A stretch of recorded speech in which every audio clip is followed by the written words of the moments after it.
Thank you. I'm not going to take much time because most of the point has been made already. I just don't think that the American people are aware. In fact, I know from speaking to those in my district and around the country, they're not aware that the nuclear industry has been insured by the American public since Price Anderson was passed 50 or so years ago, and that it never would have gotten off the ground were it not for a bailout, an insurance bailout by the public, that the public bears liability for.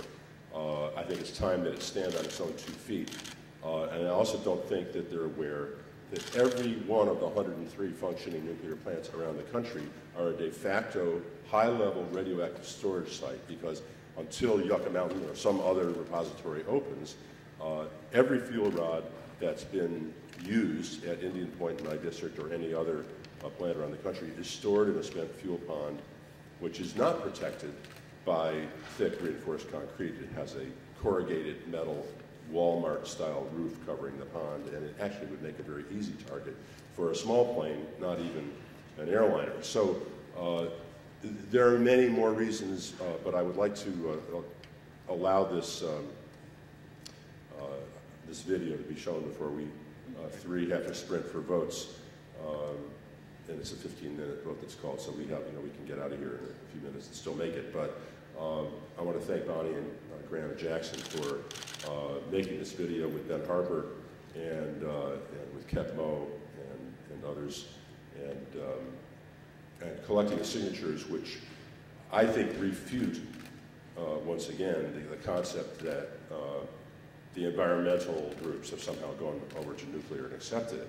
I don't want to jump out of the global warming frying pan into the nuclear fire, and that's essentially what is being proposed. And we don't, it's not as if there are no other choices.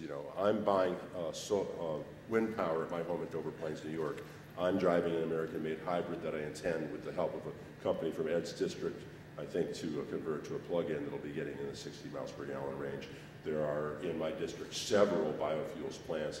There are tide generators being tested this year in the East River, where half of Long Island Sound, the western half, drains twice a day out through the East River and down under the Verrazano Narrows. There's so much natural force at work that needs to be harvested and can be harvested, leaving no pollution and not requiring any fuel.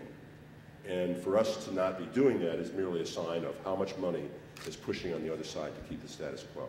So this is it's a wonderful video that's available it's up on YouTube and on nukefree.org, and please watch the video and enjoy.